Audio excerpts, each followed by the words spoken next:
نستعينه ونستغفره ونعوذ بالله من شرور انفسنا ومن سيئات اعمالنا من يهده الله فلا مضل له ومن يضلل الله فلا هادي له واشهد ان لا اله الا الله وحده لا شريك له واشهد ان محمدا عبده ورسوله ما بعد فقد قال الله تعالى في القران العظيم والفرقان المجيد فاعوذ بالله من الشيطان الرجيم بسم الله الرحمن الرحيم رب اشرح لي صدري ويسر لي امري واحلل عقدة من لساني يفقهوا قولي رب يسر ولا تعسر ان اريد الا الاصلاح ما استطعت ما توفيقي الا بالله عليه توكلت واليه انيب.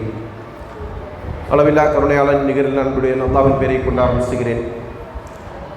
அன்புக்குரிய நண்பர்களே, சகோதரிகளே, தாய்மார்களே, அல்லாஹ்வின் மாபெரும் கிருபையினால் அவனுடைய கலாமை அவனுடைய இல்லத்திலிருந்து படித்து கொண்டிருப்பதற்கான வாய்ப்பு நமக்கு வாய்த்திருக்கிறது. இதெல்லாம் சூரத்துல் பக்ராவுடைய 46 வரையுள்ள வசனங்களுக்கான விளக்கத்தை சென்ற அமர்வு வரையில் பார்த்திருக்கிறோம். இந்த வகுப்பில் நாம் 47, 48 ஆகிய வசனங்களுக்கான விளக்கங்களை பார்க்க இருக்கிறோம். அல்லாஹ் தஆலா இந்த வசனத்திலே யா பனி இஸ்ராயீல் துகுரு நிஅமதி அல்லதி அன்அம்து அலைக்கும் வ அன்னி ஃபضلتக்கும் அலல் ஆலமீன் என்று சொல்லி காட்டுகிறார். இதில் இதே வசனம் இதற்கு முந்தி கடந்து சென்றிருக்கிறது. இந்த வசனத்தில் அல்லாஹ் என்ன சொல்கிறான்? பனி இஸ்ரவேலர்களே. பனி இஸ்ரவேல் என்றால் யாரு? இஸ்ராயில் என்றால் யாரு? யாக்கூப் அலைஹிஸ்ஸலாம். பனி இஸ்ராயில் என்று சொன்னால் யாக்கூப் அலைஹிஸ்ஸலாமுடைய சந்ததியினர்கள். அப்போ அவர்களை அல்லாஹ் அழைத்து சொல்கிறான், யாக்கூபின் சந்ததியினர்களே, நான் உங்களுக்கு வழங்கிய என்னுடைய அருட்கொடைகளை நீங்கள் நினைவு கூறுங்கள். என்னெல்லாம் அருட்கொடைகள் உங்களுக்கு வழங்கியிருக்கிறேன் அதை பற்றிய விளக்கத்தை நம்ம என்ன செஞ்சுருக்கிறோம்? கடந்த அமர்வுலையே நம்ம பார்த்துருக்கிறோம். என்னெல்லாம் அருட்கொடை எல்லாம் வழங்கினான்? அவர்களுக்கு வழங்கிய அருட்கொடைகள் என்ன? தூதர்களை அனுப்பினான், வேதங்களை அனுப்பினான், அதுபோன்று அவர்களுக்கு பல்வேறு விதமான அற்புதங்களை அல்லாஹ் தஆலா செய்து காட்டினான். இப்படி பல அருட்கொடைகள் அல்லாஹ் அவர்களுக்கு வழங்கினான்.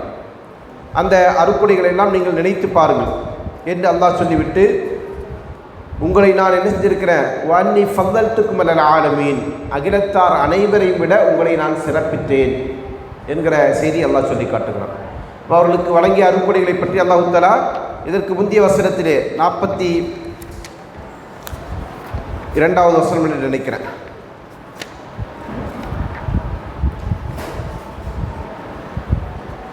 40வது வசனம், அதிலே அல்லாஹ் நினைச்சான், பனி இஸ்ரவேலர்களே, உங்களுக்கு நான் வழங்கிய அருட்கொடைகளை பற்றி நினைவு கூறுங்கள் என்று 40வது வசனத்தில் அல்லாஹ் சொல்லி காட்டுகிறான். அதற்கு பிறகுதான் என்ன செய்கிறான்? அல்லாஹ் தஆலா அவர்களுக்கு பல்வேறு விதமான உடன்படிக்கைகளை குறித்து நினைவூட்டுகிறான். அதே செய்தி இங்கே மீண்டும் ஒரு முறை அல்லாஹ் என்ன செய்கிறான்?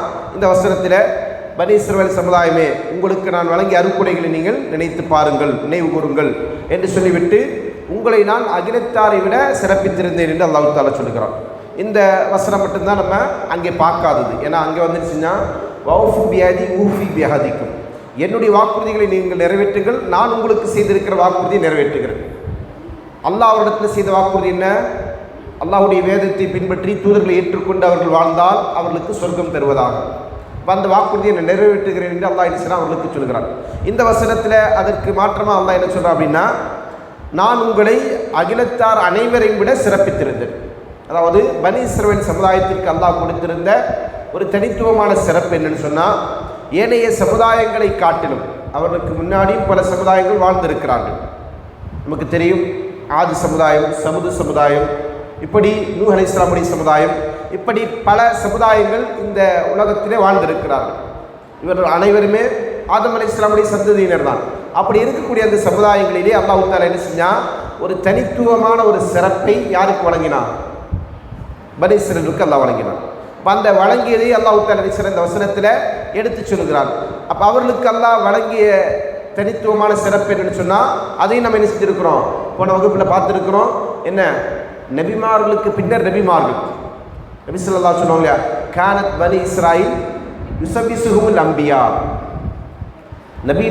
பனி இஸ்ரவேல் சமுதாயத்தை நபிமார்கள் வழிநடத்தி கொண்டிருந்தார்கள். ஒரு நபிக்கு பின்னாடி இன்னொரு நபி, நபியின் மகனார் நபி, இப்படி என்ன செய்வாங்க? ஒரு நபித்துவ பரம்பரை, நபித்துவ குடும்பம், எல்லா காலத்திலும் அவர்களுடைய நபிமார்கள் இருக்கக்கூடிய ஒரு சூழல். இப்படி அல்லாஹ் தஆலா அவர்களுக்கு என்ன செஞ்சிருக்கிறான்? மகத்தான அருட்கொடை வழங்கியிருந்தான். அவர்களை எல்லா மக்களை விட சிறப்பானவர்களாக அல்லாஹ் ஆக்கி வைத்திருந்தான். அதனால தான் அவர்கள் கேட்கிற கோரிக்கைகள் எல்லாம் அல்லாஹ் நிறைவேற்றி கொடுத்துருந்தான். இந்த அளவுக்கு சொன்னால் நமக்கு தெரியும். நம்ம சென்ற வகுப்பில் பார்த்தது தான் மண்ணு வசல்வா என்கிற உணவும் அவர்களுக்கு தான் நல்லா அருளினார்.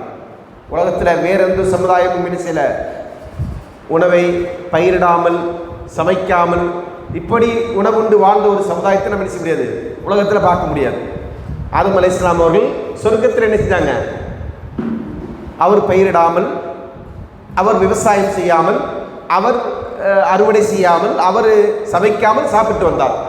அல்லாஹ் தஆலா அப்படி ஒரு சலுகையை அவருக்கு அல்லாஹ் அங்கே கொடுத்திருந்தான், ஒரு வசதி வாய்ப்பு அல்லாஹ் செஞ்சு தந்திருந்தான். என்ன சொன்னா, குலு மின்ஹா ரகதன் ஐசுமா, நீங்கள் விரும்புகிற இடங்களை விரும்புகிற மாதிரி என்ன செய்யுங்க, சாப்பிடுங்க அப்படின்னு நல்லா என்ன செஞ்சு அதில் கொடுத்துட்டு ஒரு சின்ன தடையெல்லாம் விதித்தான், ஒரே ஒரு மரத்தின் பக்கம் நெருங்கக்கூடாது என்று. அந்த தடையை மீறியதுனால தான் ஆதம் அலைஹிஸ்ஸலாம் அவர்கள் சொர்க்கத்திலிருந்து வெளியேற்றப்பட்டார்கள். அதற்கு பிறகு யாருக்கும் இந்த பூமியில் என்ன இல்லை, நமக்கான உணவு நம்மை தேடி வராது.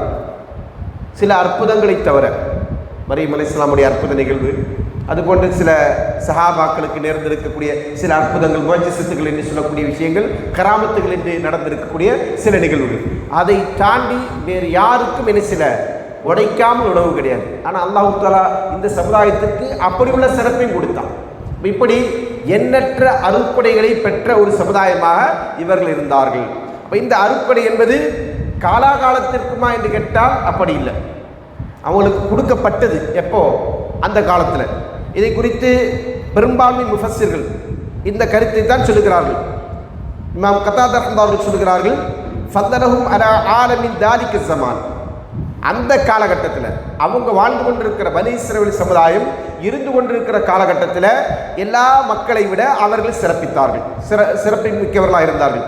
அதே போன்றுதான் இமாம் அபுல் ஆலி அவர்கள் சொன்னாங்க, பிமா ஆத்தோ மினல் முல்கி வ ருசுலி வல் குதுபி, அவங்களுக்கு அல்லாஹ் வழங்கிய ஆட்சி, தூதர்கள், வேதங்கள், இவைகள் மூலமாக அவங்க என்ன செஞ்சாங்க, அந்த காலகட்டத்தில் அல ஆலமி மன் கான ஃபி தாலிக ஸமானி, அந்த காலகட்டத்தில் இருந்த மக்கள் அனைவரை விட அவர்கள் சிறப்பு மிக்கவர்களாக இருந்தார்கள். இந்த செய்தியெல்லாம் இமாம் தபரி அவர்கள் அவருடைய தஃப்சீரில் பதிவு செய்கிறாங்க. அனைத்து முஃபஸ்ஸிர்களும் பெரும்பான்மை, இமாம் இப்னு கஸீர் அவர்களாக இருக்கட்டும், இமாம் குர்துபி அவர்களாக இருக்கட்டும், இமாம் இப்னு அத்தியார் அவர்களாக இருக்கட்டும், இப்படி மிக பெரும்பான்மை முஃபஸ்ஸிர்கள், குர்ஆனுடைய விரிவுரையாளர்கள் இந்த வசனத்திற்கு இதுதான் விளக்கம் என்று செஞ்சிருக்கிறாங்க, ஒரு ஒருமித்த குரலிலே சொல்லியிருக்கிறார்கள். அதாவது அல்லாஹ் தஆலா பனி இஸ்ரவேலர்களை சிறப்பித்தான் என்று சொன்னால் அது குறிப்பிட்ட காலத்திற்கு மட்டும்தான், எல்லா காலகட்டத்திற்கும் கிடையாது. ஏனென்றால் அதற்கு பிறகு அல்லாஹ் அந்த சிறப்பை வேறொரு சமுதாயத்திற்கு வழங்கினான். இந்த சிறப்பு எல்லா உலக மக்கள் அனைவரை விட சிறப்பு மிக்கவர்கள் என்கிற அந்த சிறப்பு அல்லாஹ் வேறொரு சமுதாயத்திற்கு வழங்கினான். அது எந்த சமுதாயம்? எந்த சமுதாயம்? யாரு? மாஷா அல்லாஹ், தெளிவாக இருக்கிறீங்க. அல்ஹம்துலில்லாஹ். எந்த சமுதாயம் தான் அது? முஹம்மது ஸல்லல்லாஹு அலைஹி வஸல்லம் உம்மத். அல்லாஹ் தஆலா சொல்றான் இல்லையா, குன்தும் கைர உம்மத்தின் உக்ரிஜத் லின்னாஸ். ஆல இம்ரானுடைய 104வது வசனத்தில் அல்லாஹ் சொல்லி காட்டுறான், நீங்கள் தான் மனித சமுதாயத்தில் சிறந்த சமுதாயம், மனித குலத்திலேயே தோற்றுவிக்கப்பட்டவர்களில் மிகச்சிறந்தவர்களாக நீங்கள் இருக்கிறீர்கள். இந்த சிறப்பு ஒட்டுமொத்த முஸ்லிம் உம்மாவிற்கும் பொருந்துமா, அல்லது குர்ஆன் அருளப்பட்ட காலத்தில் வாழ்ந்த மக்களுக்கு பொருந்துமா? குர்ஆன் அருளப்பட்ட மக்களுக்கு தான் அது 100% பொருந்தும். அதல்லாத மக்களை பொறுத்தவரையில், குர்ஆன் அருளப்படாத காலகட்டத்தில் வாழுகின்ற முஸ்லீம்கள், அதாவது இன்றைக்கு வாழ்ந்து கொண்டிருக்கின்ற முஸ்லீம்களை பொறுத்தவரையில் இந்த அல்லாஹ்வுடைய நற்செய்தி நமக்கு பொருந்த வேண்டும் என்று சொன்னால் நாம் ஒரு சில கடமைகளை நிறைவேற்றணும். அது அல்லாஹ் அந்த வசனத்திலே சொல்லி காட்டுறான். என்ன சொல்றான்? தஅமுரூன பில் மஅரூஃபி வ தன்ஹவுன அனில் முன்கர். நீங்கள் என்ன செய்யணும்? நன்மையை ஏவி கொண்டிருக்கிறீர்கள், தீமையை தடுத்து கொண்டிருக்கிறீர்கள். நன்மையை ஏவுதல், தீமையை தடுத்தல், இதுதான் யாருடைய பண்பு? முஸ்லிம் உம்மாவுடைய பண்பு. நம்மை சுற்றி அநியாயங்கள், அக்கிரமங்கள், பாவங்கள் நடந்து கொண்டிருக்கிற போது அதை கண்டும் காணாமலும் அதை வேடிக்கை பார்த்தவர்களாகவும் ஒரு முஸ்லிம் கடந்து செல்லக்கூடாது. அப்படி செல்லுகிறோம் என்று சொன்னால் இதுதான் அந்த சமூகத்திற்கு அல்லாஹ் வழங்கிய சிறப்பை அவர்களிருந்து பறிப்பதற்கான காரணம். யார்கிட்டருந்து? யூதர்களிடத்திலிருந்து, அதாவது பனி இஸ்ரவேல் சமுதாயத்திலிருந்து அல்லாஹ் அவங்களுக்கு வழங்கிய சிறப்பை அவங்கள்ட்ட நல்லா பறிப்பதற்குரிய காரணம் என்ன? அவர்களுக்கு எந்த காரணத்திற்காக அந்த சிறப்பு வழங்கப்பட்டதோ அதை அவர்கள் பாதுகாக்க தவறிவிட்டார்கள், அதை அவர்கள் அலட்சியம் செய்தார்கள்.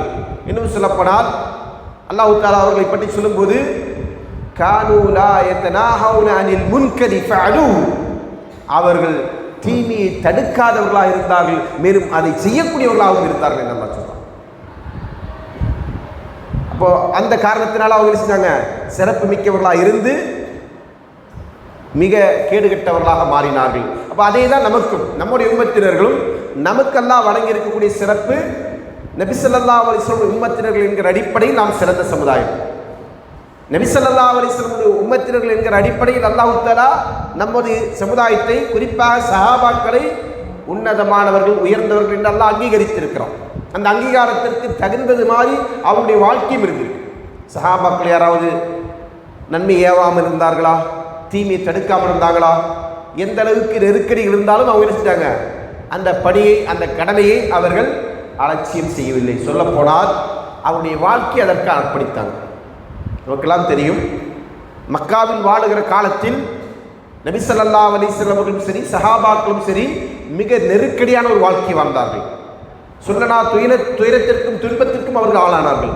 ஆனாலும் கூட அவர்கள் என்ன செய்யல, அல்லாஹ்வுடைய மார்க்கத்திற்கு முரணாக நடந்து கொண்டிருக்கிற அநியாயங்களை அக்கிரமங்களை கண்டு காணாமல் அவர்கள் இருக்கவில்லை. அதற்கு எதிராக குரல் கொடுத்தார்கள், அதற்கு எதிராக போராடினார்கள். அதனால் அவர்கள் நினைச்சிட்டாங்க சமூக பரிஷ்காரம் செய்யப்பட்டார்கள். நபி ஸல்லல்லாஹு அலைஹி வஸல்லம் சஹாபாக்களும் சேர்ந்துதான் செஞ்சாங்க. யாரும் என்ன செய்யக்கூடாது, ரசூலுல்லாஹ் தானே செஞ்சாங்க அப்படின்னு சொல்லக்கூடாது. நபி ஸல்லல்லாஹு அலைஹி வஸல்லம் அவர்கள் செய்கின்ற அந்த பணியில் முழுமையாக சஹாபாக்களும் தங்களை ஈடுபடுத்திக் கொண்டார்கள். அந்த லட்சியத்திற்காக வேண்டி அவர்கள் செஞ்சாங்க, நாடு துறந்து ஹிஜ்ரத் செய்தார்கள். அங்கிருந்து அபிசினியாவுக்கு ஒரு கூட்டம் போனாங்க, மதீனாவிற்கு பிரச்சாரங்களாக தாயிகளாக சஹாபாக்கள் சென்றாங்க. அங்கே போயிட்டு அவங்க என்ன செஞ்சாங்க, நன்மை ஏவுதல் தீமை தடுத்தல் அல்லாஹ்வின் மார்க்கத்தின் பக்கம் மக்களை அழைத்தல் என்கிற அந்த மகத்தான பணியை செய்தார்கள். பிறகு நபி ஸல்லல்லாஹு அலைஹி வஸல்லம் அவர்களும் அங்கிருந்து ஹிஜ்ரத் செய்து நினைச்சாங்க, மதீனாவுக்கு வந்தாங்க. இப்படி என்ன செஞ்சாங்க, சஹாபாக்கள் அல்லாஹ் அவர் மீது கடமையாக்கி இருக்கின்ற அந்த கடமையை சிறப்பாக செய்தார்கள். அதை செய்கிற காலம் வரைக்கும் தான் இந்த சமுதாயத்திற்கு எனது அல்லாஹ் வழங்கிய சிறப்பு இருக்கும். அது எப்போ நம்ம செய்யாமல் விட்டுட்டோமோ அப்போ நமக்கு அந்த சிறப்பை நம்ம இழந்து விடுவோம். இதை நபி ஸல்லல்லாஹு அலைஹி வஸல்லம் அவர்கள் மிக தெளிவாக 2 செய்திகள் நமக்கு சொல்லி காட்டுறாங்க. ஒன்று, ரசூலுல்லாஹி ஸல்லல்லாஹு அலைஹி வஸல்லம் சொல்றாங்க, மஸலுல் காயிமி அலா ஹுதூதில்லாஹி வல் வாகி ஃபிஹா கமஸலி கௌமின் இஸ்தஹமு அலா ஸஃபீனா. அல்லாஹ்வின் வரம்பை பேணுகின்றவர்களுக்கும் வரம்பை பேணாமல் இருந்து கொண்டிருக்கிற சமுதாயத்திற்குமான உதாரணம் கப்பலில் பயணிக்கின்ற கூட்டத்தை போன்று, கப்பலில் பயணம் போகக்கூடிய கூட்டத்தை போன்று. அந்த கப்பலில் பயணிக்கக்கூடிய கூட்டம் எப்படின்னு சொன்னால் என்ன சொன்னாங்க, அந்த காலத்தில் கப்பலில் பயணிக்கிறதுக்கு என்ன செய்வாங்க, சீட்டு குலுக்கி போடுவாங்க. இப்போ இன்றைக்கி நம்ம என்ன செஞ்சுருக்கிறோம், first class, second class, third class, local class அப்படின்னா கிளாஸ் பிரிச்சுருக்கோம் இல்லையா. ட்ரெயினாக இருக்கட்டும், பஸ்ஸாக இருக்கட்டும், அதே போல் ஃப்ளைட்டாக இருக்கட்டும், தெரியும் இல்லையா. ஃப்ளைட்டில் என்ன இருக்கும், எக்கனாமி, அப்புறம் வந்து ஆர்டினரி கிளாஸ், பிஸ்னஸ் கிளாஸ் அப்படின்னு சொல்லி செஞ்சுருக்கோம், கிளாஸ் பிரிச்சுட்டு இருப்பாங்க. அதேமாதிரி ட்ரெயினில் பார்த்தீங்கன்னு சொன்னால் first class AC, second class AC, third tier AC அப்படிலாம் நினைக்கும். ஏசியில் இருக்கும் பெர்த் கம்பார்ட்மெண்ட்டு, ஜென்ரல் கம்பார்ட்மெண்ட்டு இப்படிலாம் பிரித்து வச்சுருப்பாங்க. அதே மாதிரி கப்பல் என்ன இருக்குது, அடித்தட்டில் இருக்கிறவங்க, மேல்தட்டில் இருக்கிறவங்க அப்படின்னு அதுலேயும் கேட்டகரி இருக்கும். கப்பலில் எங்கே இருந்தால் தான் கப்பல் பயணம் ஜாலியாக இருக்கும். கப்பல் பயணத்தில் கப்பலில் எங்கே இருந்தால் தான் அது என்ஜாய்மெண்ட்டாக இருக்கும், மேலே இருந்தால் தான் கரெக்ட். அப்போ தான் அந்த விஷயம் சீனியர்லாம் பார்த்துட்டு போக முடியும். இப்போ அதனால் என்ன செய்வாங்க, அவங்க சீட்டு குலுக்கி போட்டு யாருக்கு ஃபஸ்ட் கிளாஸ் செகண்ட் கிளாஸ் முடிவு செய்வாங்க. ஃபஸ்ட் கிளாஸ் என்ன, மேலே இருக்கிறது ஃபஸ்ட் கிளாஸு, கீழே இருந்தால் அது செகண்ட் கிளாஸ். அப்போ அப்படி என்ன செய்கிறாங்க, ஒரு கூட்டம் பயணிக்கிறார்கள். சொல்லுவாங்க, உதாரணமாக சொன்னாங்க. அப்படி பயணிக்கும் போது கீழ்த்தட்டில் இருக்கிறவங்களுக்கு என்னது, தண்ணீர் தேவைப்பட்டால் அவர்கள் மேல் தட்டுக்கு வரணும். ஃபஸ்ட் கிளாஸ் கிட்ட வந்தால் தான் அவங்களுக்கு தண்ணி கிடைக்கும். ஏன்னா கீழே வந்துடுது ஃபுல் சீல்டாக இருக்கும், கவர்டாக இருக்கும், மூடி மறைக்கப்பட்டிருக்கும், எதுவுமே தெரியாது வெளியே. ஏன்னா அந்த இடத்துலேருந்து தண்ணி வந்துடக்கூடாது உள்ள, அதுக்காக. ஆனால் தண்ணி எங்கே இருக்குது, கீழ்த்தளத்தில் தான் பக்கமாக இருக்கும். ரசூலுல்லாஹி சொன்னாங்க, அந்த கீழ்த்தளத்தில் இருக்கிறவங்க மேலே வந்து நம்ம யார்ட்டையும் தண்ணி கேட்க வேண்டாம், நம்மளே நம்ம பகுதியில் ஒரு ஓட்டையை போட்டு தண்ணி எடுத்துக்கலாமே அப்படின்னு அவங்க நினச்சிட்டு அதை அவங்க செய்வதற்கு கூட இருக்கிறவங்க விட்டுட்டாங்கன்னா என்ன ஆகும், ஓட்ட போடுறவங்க மட்டுமே அடிவாங்க? யாரெல்லாம் அடிவாங்க? எல்லாரும் ஒட்டுமொத்தமாக அடிவார்கள். அதனால தான் சொன்னாங்க வஹலகு ஜமீஅன், அவர்கள் அடிவார்கள். யார் ஓட்ட போடுறாங்களோ அவங்க அடிவாங்க. அதோடு சேர்த்து எங்களுக்கு என்னென்னு இருந்த மேல் மாடியில் உள்ளவங்களும் சேர்ந்து அடிச்சிருவாங்க. அதே நேரத்தில் இதா அஹது ஐதியஹும், அவருடைய கரங்களை அவர்கள் பிடித்து அவர்களை தடுத்தார்களானால் ஃபனஜவ் வனஜவ் ஜமீஆ, அவர்களும் தப்பித்துக் கொள்வார்கள், அனைவரும் தப்பித்துக் கொள்வார்கள். நன்மை ஏவுதல் தீமை தடுத்தல் என்பது இந்த உதாரணத்தை போன்றுதான். கப்பலில் ஓட்ட போட்டால் கப்பல் என்ன செய்யும்? கீழே உள்ளவங்களை மட்டும் முழுகடிச்சு கப்பல் முழுகாது, யாரையும் சேர்த்து கொண்டு போகும்? மேல்தட்டில் இருக்கிறவனையும் சேர்த்து அழிச்சிரும். அப்போ அதே மாதிரி தான் சமுதாயத்தில் தீமை உண்டாகிற போது, சமுதாயத்தில் பாவங்கள் உண்டாகிற போது, சமுதாயத்தில் வரம்பு மீறல்கள் உண்டாகிற போது ஒரு முஸ்லீம் அதை கண்டு வேடிக்கை பார்க்கக்கூடாது. வேற என்ன செய்யணும்? தடுக்கணும். நம்மளால் இயன்ற வரைக்கும் அந்த பாவங்களை தடுக்க வேண்டும். நம்முடைய சக கூட்டாளிகள் செய்கிறதா இருந்தாலும் சரி, உறவினர்கள் செய்தாலும் சரி, சமூகத்தவர்கள் செய்தாலும் சரி, யாரிடத்தில் அல்லாஹ்வுடைய மார்க்கத்திற்கு முரணான, அல்லாஹ்வுடைய வழிகாட்டுதலுக்கு முரணான ஒரு பாவம் நடப்பதை நாம் காண்கிறோமோ உடனே அந்த பாவத்தை என்ன செய்யணும்? தடுத்தாக வேண்டும். எதற்காக தடுக்கிறோம்?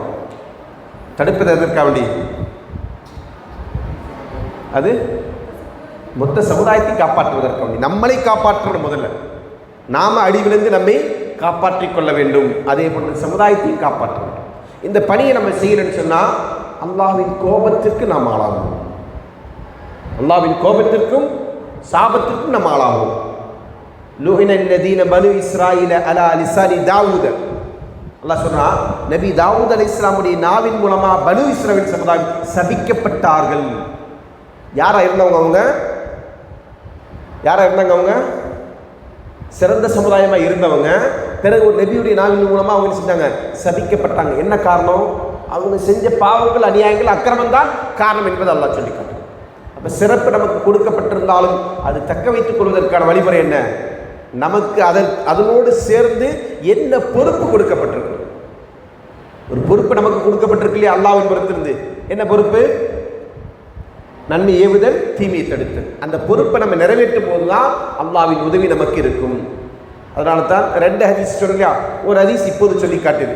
இன்னொரு ஹதீஸ்ல ரசூலுல்லாஹ் சொல்றாங்க, வல்லதி நஃப்ஸி பியதிஹி லதஅமுருன்ன பில் மஅரூஃபி வல தன்ஹவுன்ன அனில் முன்கர். அல்லாஹ்வின் மீது ஆணையாக ரசூலுல்லாஹ் சொல்றாங்க, எனது உயிர் எவருடைய கைவசம் இருக்கிறதோ அவன் மீது சத்தியமாக. அப்படி சொல்ல அர்த்தம் அல்லாஹ்வின் மீது சத்தியமாக, அல்லாஹ்வின் மீது சத்தியமிட்டு சொல்றாங்க. என்ன சொல்றாங்க? நீங்கள் நன்மையை ஏவிக் கொண்டிருக்க வேண்டும், தீமையை தடுத்து கொண்டிருக்க வேண்டும். யாரு? முஸ்லிம்கள். ரசூலுல்லாஹ் சொல்றாங்க, நீங்க நன்மை ஏவிக் கொண்டிருக்கணும், தீமையை தடுத்து கொண்டே இருக்க வேண்டும். அவுல யூஷிகன்னல்லாஹ யபஅஸ அலைக்கும் இகாமன் மின்திஹி, அப்படி நீங்க செய்யாமல் போனால், சுப்ஹானல்லாஹ், இன்னைக்கு நம்முடைய நிலைமை என்ன? இந்த ஹதீஸ் சொல்வது என்ன? யோசிச்சு பாருங்க. ரசூலுல்லாஹ் சொல்றாங்க, அப்படி நீங்கள் செய்யாமல் போனால் அல்லாஹ் அவன் புறத்திலிருந்து உங்களுக்கு அதாபை இறக்குவதற்கு முற்படுவான். அல்லாஹ் அவன் புறத்திலிருந்து நிச்சயமா தண்டனையை, அதாபை நம் மீது இறக்குவதற்கு அல்லாஹ் முற்படுவான். சும்ம லததுஊனஹு ஃபலா யுஸ்தஜாபு லக்கும், அந்த தண்டனை வருகிற நேரத்தில் நீங்கள் செய்யுங்க, அல்லாஹ்விடத்தில் பிரார்த்திப்பீர்கள். அல்லாஹ்வின் அதாபு வருகிற போது, யா அல்லாஹ் எங்களை காப்பாற்று, எங்களை அழித்து விடாது, எங்களை தண்டித்து விடாது என்று நம்ம கையேந்தி அல்லாஹ்விடத்தில் பிரார்த்திப்போம். அல்லாஹ்வின் தூதர் ஸல்லல்லாஹு அலைஹி வஸல்லம் சொல்றாங்க, ஃபலா யுஸ்தஜாபு லக்கும், உங்களுடைய துஆவிற்கு பதிலளிக்கப்படாது, நம்முடைய துஆ அங்கீகரிக்கப்படாது. அப்போ நம்முடைய துஆ எப்போ அங்கீகரிக்கப்படும்? நாம் நன்மை ஏவி தீமை தடுக்கின்ற பணியை செய்கிற போது. இன்னொரு வரலாற்றை நம்ம இந்த நேரத்தில் புரிந்து கொள்ளணும். அல்லாஹ் சிறப்பித்தான் என்று சொன்னால் அது எல்லா விதத்திலுமான சிறப்பு. நபி ஸல்லல்லாஹு அலைஹி வஸல்லம் சமுதாயத்தை நபி ஸல்லல்லாஹு அலைஹி வஸல்லம் வாழ்ந்து கொண்டிருக்கிற காலத்தில் ஆரம்பத்தில் அவர்கள் இந்த சத்தியத்தை, இந்த மார்க்கத்தை எடுத்துரைப்பதற்காக வேண்டி பல போராட்டங்களை, பல பிரச்சனைகளை அவர்கள் எதிர்கொண்டிருக்கிறார்கள். அதில் மாற்று கருத்தில். ஆனால் காலம் முழுக்க அப்படி இருந்தாங்களா? அதுக்கப்புறம் எப்படி மாறினாங்க? ஆட்சி அதிகாரம், படை பலம், உலகத்தை ஆளுகின்ற வலிமை மிக்கவர்களாக மாறினாங்களா இல்லையா? ரசூலுல்லாஹ் அவர்கள் 13 வருடம் மக்காவில் பிரச்சாரம் செய்கிறாங்க, தாவா செய்கிறாங்க. 14வது வருடத்தில் எங்கே இருக்கிறாங்க? மதீனாவில் இருக்கிறாங்க. மதீனாவுக்கு போனதும் ரசூலுல்லாஹ் அவர்கள் என்ன செஞ்சாங்க? அங்கே ஆட்சி அமைச்சாங்க. சுப்ஹானல்லாஹ், 13 வருஷம் தான் கஷ்டப்பட்டாங்க ரசூலுல்லாஹ். அதுக்கப்புறம் என்ன செஞ்சாங்க? ரசூலுல்லாஹ் ஆட்சி அமைச்சிட்டாங்க. இங்கே மதீனாவுக்கு சென்றது. ஏன்னா அங்கே ஒரு இஸ்லாமிய சமூகம் உருவாயிடுச்சு. ரசூலுல்லாஹி ஸல்லல்லாஹு அலைஹி வஸல்லம் தலைமை ஏற்றுக்கொண்டார்கள் சஹாபாக்கள். பெருங்கொண்ட மக்கள் எங்கே செஞ்சாங்க, இஸ்லாமுடைய மார்க்கத்தை அதனுடைய அடியில் சேர்ந்து கொண்டு ஏற்றுக்கொண்டார்கள். அதுக்கப்புறம் என்னாச்சு, ரசூலுல்லாஹி காலகட்டங்களிலேயே இஸ்லாம் பல்கி பெருகி ஜசீரத்துல் அரப் என்று சொல்லக்கூடிய அரபிய தீபகற்பத்தை என்ன செஞ்சு இஸ்லாம் ஆட்சி செய்யக்கூடிய நிலை உருவாயிடுச்சு. அதுக்கப்புறம் என்ன ஆயிடுச்சு, அபூபக்கர், உமர், உஸ்மான் ரலியல்லாஹு அன்ஹு போன்ற சஹாபாக்களுடைய காலகட்டத்தில் அங்கிருந்தெல்லாம் பரவி எங்கே போயிடுச்சு, கான்ஸ்டன்டினோபிள், அதாவது ஒரு எல்லை முதல் இன்னொரு எல்லை, பூமியுடைய ஒரு எல்லை முதல் இன்னொரு எல்லை வரை இஸ்லாமிய ஆட்சி வியாபித்தது. இது எதனால இது நடந்தது? அல்லாஹ் சொன்னான் இல்லையா, என்ன சொன்னா, உங்களை நான் சிறந்த சமுதாயமாக்கி இருக்கிறேன். அந்த சிறந்த சமுதாயத்துடைய அடையாளம் தான். சிறந்த சமுதாயம் என்னது, எல்லாவற்றிலும் சிறந்தவர்கள். குணத்தால், நம்பிக்கையால், வழிபாட்டால். முதல்ல அகீதா, இரண்டாவது வழிபாடு, மூன்றாவது நம்பிக்கை, நான்காவது உலகத்தில் இருக்கக்கூடிய அங்கீகாரம், அதிகாரம் எல்லாமே அவங்கள்ட்ட தான் இருக்கும். அதான் சிறந்த சமுதாயத்துடைய அடையாளம். அப்போ அப்படித்தான் யார் இருந்தாங்க, சஹாபாக்கள் இருந்தார்கள், தாபீன்கள் இருந்தார்கள், தபோ தாபீன்கள் இருந்தார்கள். காரணம் என்ன, அவர்கள் அல்லாஹ் சொன்ன பணியை நிறைவேற்றினார்கள். அது எப்போ நிறைவேற்ற தவறிட்டோமோ அப்போது எப்படி இந்த பனி இஸ்ரவேல் சமுதாயம் அல்லாஹ் வழங்கிய அந்த சிறப்பிலிருந்து தூரமானவர்களோ அது போன்றுதான் முஸ்லீம் சமுதாயமும் தூரமாக இருக்கிறாங்க. இப்போ நாம் மறுபடியும் நம்முடைய சிறப்பை நம்ம அடையணும்னு சொன்னால் என்ன செய்யணும், நாம் முஸ்லீம்களாக வாழணும். நாம் என்ன செய்யணும், நம்முடைய சமுதாயத்திற்குள் நமக்கு அல்லாஹ் கடமையாக்கி இருக்கிற பணி என்ன, அதை நிறைவேற்றணும். நாம் அல்லாஹுடைய மார்க்கத்தின் கட்டளைகளை பின்பற்றி அதோடு என்ன செய்யணும், மக்களை இந்த நேர்வழியின் பக்கம் அழைக்கக்கூடிய பணியை நாம் செய்ய வேண்டும். அப்படி செய்தால் நமக்கு மீண்டும் அந்த சிறப்பு கிடைக்கும். அடுத்ததாக இரண்டாவது வசனம், இதை தொடர்ந்துள்ள வசனத்தில் அல்லாஹ் சொல்கிறான், வத்தகு யௌமன் லா தஜ்ஸி நஃப்ஸுன் அன் நஃப்ஸின் ஷையா. ஒரு நாளை நீங்கள் பயந்து கொள்ளுங்கள். எந்த சமுதாயத்திற்கு அல்லாஹ் சிறப்பு வழங்கினான்னு சொன்னானோ அந்த சமுதாயத்தை அல்லாஹ் என்ன செஞ்சிருக்கிறான், இன்னொரு விஷயத்தை அவர்களுக்கு எச்சரிக்கை செய்கிறான். முதலாவது அவர்களுக்கு நினைவூட்டல், இரண்டாவது என்ன செய்யறான், அல்லாஹ் அந்த சமுதாயத்தை எச்சரிக்கை செய்கிறான். என்ன சொல்லி எச்சரிக்கை செய்கிறான், ஒரு நாளை நீங்கள் பயந்து கொள்ளுங்கள். அந்த நாள் எப்படிப்பட்டதுன்னு சொன்னால், எந்த ஒரு ஆத்மாவும் பிறகு ஒரு ஆத்மாவிற்கு உபகாரம் செய்ய முடியாத ஒரு நாள், எந்த பிரதிபலனும் செய்ய முடியாத நாள். வலா யக்பலு மின்ஹா ஷஃபாஅத்துன் வலா யுக்பலு மின்ஹா ஷஃபாஅத்துன், அதே போன்று யாரிடமிருந்தும் பரிந்துரை ஏற்கப்படாத நாள். வலா யூஹது மின்ஹா ஆதுலுன், அதே போன்று அவரிடமிருந்து பகரமும் எடுக்கப்படாத நாள். வலாஹும் யுன்சரூன், அவர்கள் உதவி செய்யப்படவும் மாட்டார்கள் என்று அல்லாஹ் சொல்லி காட்டுறான். இந்த வசனத்தில் அல்லாஹ் என்ன சொல்றான், மறுமை நாள் நாம் எல்லாரும் என்ன செய்யணும், ஒரு நாளை பயந்து கொள்ள வேண்டும். இந்த உலகத்திலே நாம் செய்யக்கூடிய அத்தனை நல்லறங்கள், தீய செயல்கள் எல்லாவற்றுக்குமே நம்ம ரப்புடைய நீதிமன்றத்திலே நிறுத்த வைக்கப்பட்டு விசாரிக்கப்படணும். இப்போ அந்த ஒரு நாளை நம்ம பயப்படணும். நம்ம உலகத்தில் எப்படி வேண்டுமானாலும் வாழலாம் என்று வாழக்கூடாது. மாறா என்ன, இப்படித்தான் வாழ வேண்டும் என்று நம்மை படைத்த ரப்பு நமக்கு வழிகாட்டி இருக்கிறான். அதற்காக அவன் தூதரை அனுப்பியிருக்கிறான். அதற்காக அவன் வேதத்தை தந்திருக்கிறான். அப்போ அந்த தூதருடைய வழிகாட்டுதல் அடிப்படையில் வேதத்தை பின்பற்றி கொண்டு தான் நம்ம வாழணும். அப்படி வாழ்ந்தால்தான் நம்முடைய இவ்வுலக வாழ்க்கைக்கான பதிலை நாளை அல்லாஹ்வுடைய நீதிமன்றத்தில் நம்மளால் சொல்லுவேன். அந்த நாள் எப்படிப்பட்டதுன்னு சொன்னால், அல்லாஹ் என்ன சொன்னான், யாரும் யாருக்கும் எந்த ஒரு உபகாரத்தையும் பிரதிபலனையும் செய்ய முடியாத நாள். ஏனென்றால் அன்றைய நாளில் முழுமையான அதிகாரமும் ஆட்சியும் யார்கிட்ட இருக்கும், அல்லாஹ் ஒருவன்கிட்ட தான் இருக்கும். அப்போ அந்த நாள் என்ன செய்ய முடியாது, அல்லாஹ் என்ன சொன்னால், உங்களால் என்ன செய்ய முடியாது, யாருக்கும் எந்த விதமான உபகாரம் செய்ய முடியாது. அப்போ இந்த உலகத்திலே நாம் என்ன செய்யணும், நமக்கு அந்த நாளுக்குரிய பதிலை நாம் தயாரித்து கொள்ள வேண்டும். அதற்காக ரெடி ஆகணும். யாருக்காவது அநியாயம் செஞ்சோமா, அநியாயத்தை என்ன செஞ்சிடணும், இங்கே ஃபைசலா பண்ணிடணும், நாளைக்கு கொண்டு போகக்கூடாது. ஆனால் நம்ம மக்கள் என்ன செய்வாங்க தெரியுமா, அற்ப சொற்பமான பஞ்சாயத்தாக இருக்கும். சரிங்களா, உடனே நம்ம டைலாக் ஓடுறது என்னது, வா மறுமையில் வச்சு பார்த்துக்கிறவங்க. எவ்வளோ பெரிய அநியாயம் தெரியுமா. இது மாதிரி நம்ம சொல்கிறதுக்கான காரணம் என்ன தெரியுமா, நம்முடைய அறியாமை. நம்ம என்ன நினச்சிட்டோம், மறுமையில் எல்லாம் அல்லாஹ் எனக்கு சாதகமாகவே தீர்ப்பு வழங்கும் அப்படின்னு நினச்சிட்டோம். அப்படி தானே, அந்த நினைப்போட பிரதிபலிப்பு தானே இந்த வார்த்தை. இல்லைன்னா என்ன செய்யணும், நம்ம எதுவாக இருந்தாலும் இங்கேயே முடிச்சுட்டு போவோம், மறுமைக்கெல்லாம் எதுவும் கொண்டு வந்துட வேண்டாம். அங்கே நம்ம நிலைமை என்ன ஆக போகுது நமக்கு தெரியாது. மறுமையை பற்றி அச்சம் இருந்தால் நம்ம அப்படித்தான் செய்யணும். ஏன்னா நமக்கு என்ன செய்ய முடியாதுங்க, இங்கே ஒரு விஷயத்தை நம்ம சரியென்று நினைத்து தவறாகக்கூடிய ஒரு விஷயத்தை விளங்கி கொண்டிருக்கலாம். தவறாக கூட என்ன செய்யலாம், ஒரு விஷயத்தை சரி நம்ம விளங்கி இருக்கலாம். அது உண்மையிலே சரியா தவறானது எங்கே வரும்போது தெரிய வரும், அங்கே வரும்போது தெரிய வரும். அப்போ அங்கே போய் மாட்டிக்கணும்னு நினைக்கிறோமா, மாட்டக்கூடாதுன்னு நினைக்கிறோமா? அங்கே போய் நம்ம என்ன செய்யக்கூடாது, குற்றவாளியாக நின்று விடக்கூடாது என்று பயப்படணும். அப்படி பயப்படுறவங்க என்ன செய்யணும், நமக்குள்ளே ஏதாவது சங்கடங்கள் இருந்தால் இங்கே நம்ம தீர்த்துருவோம். அல்லாஹ்வுக்காண்டி பொருத்தப்பட்டுக்குங்க, அல்லாஹ்வுக்காண்டி மன்னிச்சிடுங்க. நாளைக்கு மறுமைக்காக வேண்டிய என்ன செய்யாதீங்க, நமக்காண்டி அது குற்றமாக கொண்டு வந்துடாதீங்க, நம்ம மேலே வழக்கு தொடுத்துறாதீங்க அப்படின்னு போகணும். அதான் மூமின், அதான் ஒரு முஸ்லீமுடைய பண்பு. ஏனென்றால் நாம் இந்த உலகத்திலே செய்யக்கூடிய எல்லா அக்கிரமங்கள் அநியாயங்கள் நாளை மறுமையில் என்ன செய்யப்படும், அல்லாஹ்வுடைய நீதிமன்றத்தில் விசாரிக்கப்படும். அல்லாஹ்வின் தூதர் ஸல்லல்லாஹு அலைஹி வஸல்லம் அவர்கள் என்ன செய்றாங்க, இதை குறித்து சொல்றாங்க, மன் கானத் இந்தஹு மத்லிமத்துல் லிஅஹி ஃபல்யதஹல்லிலுஹு மின்ஹா. உங்களில் யார் இடத்திலேயாவது உங்களுடைய சகோதரர்களுக்குரிய ஒரு அநியாயம் இருந்து கொண்டிருக்கிறது என்று சொன்னால் அவர் இந்த உலகத்திலேயே அதிலிருந்து விடுபட்டுக் கொள்ளுங்கள். ரசூலுல்லாஹ் என்ன சொன்னாங்க, உலகத்திலே அதிலிருந்து நீங்கள் விடுபட்டுருங்க. ஏன், ஃபைன்னஹு லைஸ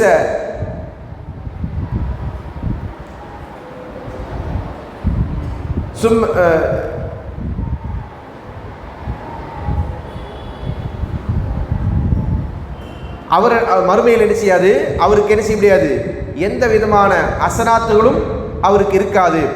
அங்கே வந்து என்ன செய்யாது, அவரிடத்துல திர்ஹமோ தீனாரோ, அவரிடத்துல என்ன இருக்காது, திர்ஹமோ தீனாரோ எதுவுமே இருக்காது. மறுமையில் கொடுத்து செட்டில் பண்ணுறதுக்காக வேண்டி சரிங்களா, அவங்கள்ட்ட என்ன செய்யப்படும், நன்மைகள் அவங்க செஞ்ச நல்லறங்களும் தீமைகள் தான் இருக்கும். அந்த நன்மைகள் என்ன செய்யப்படும், ஒருவர் இவருக்கு எதிராக வழக்கு தொடுப்பதற்காக வேண்டி வந்தால் யூஹது மின் ஹஸனாத்தி, அவருடைய நன்மைகள் எல்லாம் இவரிடமிருந்து எடுக்கப்பட்டதோடு அவரிடத்தில் இருக்கக்கூடிய தீமைகள்லாம் இவர் மேலே எடுத்து போடப்படும். கடைசியில் இவர் என்ன செய்வார், நரகம் செல்ல வேண்டி வரும் என்பதை நபி ஸல்லல்லாஹு அலைஹி வஸல்லம் எச்சரிக்கிறார். அப்போ நாம் உலகத்தில் என்ன செஞ்சிடணும், நமக்கு மத்தியில் இருக்கக்கூடிய கணக்கு வழக்குகள் எல்லாம் சரி செய்து விட வேண்டும்.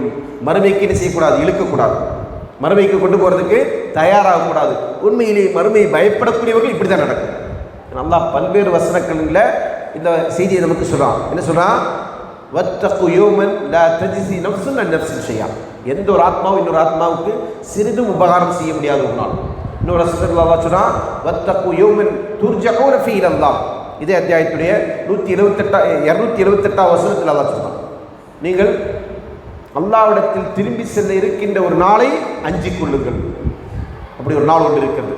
அந்த நாளை நம்ம நினைச்சோம் தன்னந்தனியாக அல்லாஹ்விடத்தில் விசாரணைக்காக வேண்டி நிறுத்தப்பட இருக்கிறோம். அப்போ அப்படி உள்ள ஒரு நாளை நம்ம பயப்படுவதாக இருந்தால் நம்ம என்ன செய்யக்கூடாது, உலகத்தில் எந்த அநியாயங்களையும் பிறருக்கு செய்யக்கூடாது. ஒருவேளை நம்ம அநியாயங்கள் அறியாமையில் செய்திருந்தால் அந்த அநியாயங்களுக்கு என்ன செஞ்சிடணும், இங்கேயே கணக்கு வழக்கை முடித்து கொள்ள வேண்டும். மரணிக்கிற போது, மௌத்தாகிற போது, மறுமைக்கு செல்லுகிற போது குற்றமற்றவர்களாக பாவமற்றவர்களாக செல்வதற்கு நாம் நம்மை தயார்படுத்திக் கொள்ள வேண்டும். அதைத்தான் அல்லாஹ் தஆலா இந்த வசனத்தில் சொல்லி காட்டுறான். அடுத்தது அல்லாஹ் சொல்றான், வலா யுக்பல் மின்ஹா ஷஃபாஅத்து. அவரிடமிருந்து செய்யப்படும். இன்னொரு ஹதீஸ்ல ரசூலுல்லாஹ் சொல்றாங்க, அந்த மறுமை நாள் தீர்ப்பு எப்படி இருக்கிறத பற்றி சொல்லும்போது, ல துஅத்துனல் ஹுகூக இலா அஹ்லிஹா யௌமல் கியாமா. நீங்கள்லாம் என்ன செய்வீங்க, நாளை மறுமை நாளில் ஒவ்வொருவருக்கும் அவருடைய உரிமைகளை நிறைவேற்றுவீங்க. அவங்களுக்குரிய நிலைமைகள் ஒவ்வொருவருக்குமானது நிறைவேற்றப்படும். எப்படின்னு சொன்னால், ஹத்தா யுகாது ஷாத்தில் ஜல்ஹாஹி மின் ஷாத்தில் கர்னா. கொம்புள்ள ஒரு ஆடு கொம்பில்லாத ஒரு ஆடை முட்டி இருந்தால் அதற்காக வேண்டி நாளை மறுமையில் என்ன செய்யப்படும், பழி தீர்க்கப்படும். இப்படி கொம்புள்ள ஒரு ஆடு கொம்பில்லாத ஆடை முட்டுனா நாளைக்கு மறுமையில் அல்லாஹ் என்ன செய்வான், கொம்பு இல்லாத ஆட்டுக்கு கொம்பை கொடுத்து கொம்புள்ள ஆட்டுக்கு கொம்பில்லாமல் ஆக்கி அல்லாஹ் என்ன செய்வான், அதை முட்டை வச்சு அதற்கு தீர்வு வழங்குவான், நீதத்தை வழங்குவான் என்று நினைச்சாங்க ரசூலுல்லாஹ் சொல்லி காட்டுறாங்க. அப்போ அந்த அடிப்படையில் நாம் உலகத்தில் செய்யக்கூடிய தவறுகள் இங்கேயே அதை மன்னிக்கப்பட்டவர்களாக, அதிலிருந்து அல்லாஹ்விடத்தில் மன்னிப்பு தேடியவர்களாக மனிதர்களாக இருந்தால் அல்லது பிற உயிரினங்களாக இருந்தால் அவையிடத்தில் நினைச்சிடும் அதற்கான மன்னிப்பை பெற்றவர்களாக நாம் நினைச்சிடும் மறுமைக்கு செல்ல வேண்டும் என்பதை இந்த நிகழ்வுகள் நமக்கு உணர்த்தி காட்டுங்கள். அடுத்தது அல்லாஹ் என்ன சொன்னால், ஃபமாத் அவங்களுக்கு என்ன செய்யாது, அவங்களிடமிருந்து எந்த பரிந்துரையும் ஏற்றுக்கொள்ளப்படாது. அல்லாஹ் தஆலா அல் குர்ஆனிலே பல்வேறு வசனங்கள் என்ன சொன்னால் ஷஃபாத்தை பற்றி சொல்லி காட்டுறான். பரிந்துரை, மறுமையில் பரிந்துரை என்று இருக்கு. மறுமையிலிருந்து பரிந்து பேசுதல், ரெக்கமெண்டேஷன் என்பது ஒன்று இருக்கு. அதை சில இடங்கள் என்ன செய்வான், அறவே இல்லை என்று சொல்லுவான். சில இடங்கள் அல்லாஹ் என்ன செய்வான், அதற்கு சில நிபந்தனைகளை சொல்லுவான். அதனுடைய பொருள் என்ன, ஒரு உதாரணமாக சொல்லணும்னு சொன்னால், சூரத்துல் முத்தஸ்ஸிர் என்கிற அத்தியாயத்துடைய 48வது வசனத்தில் அல்லாஹ் சொல்றான், ஃபமா தன்ஃபஹுமு ஷஃபாஅத்து ஷாஃபியின், பரிந்து பேசக்கூடியவருடைய பரிந்துரை அவர்களுக்கு பயனளிக்கவில்லை. இது நரகவாசிகளை பற்றி சொல்லுகிற போது அல்லாஹ் சொல்லுகிறது. இன்னொரு வசனத்தில் அல்லாஹ் சொல்றான், ஃபமா லனா மின் ஷாஃபியின் வலா ஸதீகின் ஹமீம், நரகவாசிகள் நரகத்திலிருந்து புலம்பக்கூடிய வார்த்தை அல்லாஹ் சொல்லி காட்டுறான். எங்களுக்கு எந்த பரிந்துரையாளரும் இல்லை, எங்களுக்காக வேண்டிய உற்ற நண்பர்களும் யாரும் இல்லை என்று நரகவாசிகள் சொல்வார்கள் என்பதை அல்லாஹ் தஆலா சொல்லி காட்டுறான். இன்னொரு வசனத்தில் அல்லாஹ் சொன்னான், இன்னல்லதீன கஃபரு வ மாத்துஹும் குஃபார் ஃபலன் யுக்பல மின் அஹதிஹிம் இல்லா அர்தி தஹபா வலவ் இஃப்ததா பிஹி. யார் உலக வாழ்க்கையில் நிராகரிப்பாளர்களாக வாழ்ந்து காஃபிர்களாகவே மரணித்து விட்டார்களோ அவர்கள் பூமி அளவிற்கு தங்கத்தை கொண்டு வந்தாலும் அது அவர்களிடமிருந்து இழப்பாக பெறமாட்டாது, அவர்களுக்கு பரிகாரம் இருக்காது என்பதை அல்லாஹ் தஆலா சொல்லி காட்டுகிறான். இப்போ இந்த வசனங்கள் எல்லாம் பரிந்துரையை நிராகரிப்பாளர்களை விட்டு ஒரேடியாக மறுக்கிறது. யார் காஃபிர்களாக இருக்கிறாங்களோ அவங்களுக்கு என்ன செய்ய முடியாது, நாளை மறுமையில் பரிந்து பேசுவதற்கு ஆள் கிடைக்க மாட்டார்கள், அல்லது அவர்களுக்கு ஏதாவது இழப்பீடை கொடுத்து கொண்டு அந்த இழப்பீடு மூலமாக தங்களுடைய தண்டனையிலிருந்து விடுபட முடியுமா என்றால் எதற்கும் வாய்ப்பில்லை என்பதை அல்லாஹ் தஆலா சொல்லி காட்டுகிறான். அதே நேரத்தில் வேறு சில வசனங்களில் அல்லாஹ் தஆலா மூமின்களுக்கு பரிந்துரை இருக்கு என்பதையும் சொல்லி காட்டுறான். மூமின்களுக்கு அல்லாஹ்விடத்தில் நாளை என்ன இருக்கு, பரிந்துரை செய்வதற்கான வாய்ப்பு இருக்கிறது. வலா யஷ்ஃபஊன இல்லா லிமன் இர்தலா, அல்லாஹ் யாருக்கு பொருந்தி கொள்கிறானோ அவர்களுக்கே அன்றி வேறு யாருக்கும் அவர்கள் பரிந்து பேச மாட்டார்கள். வலா அதே போன்று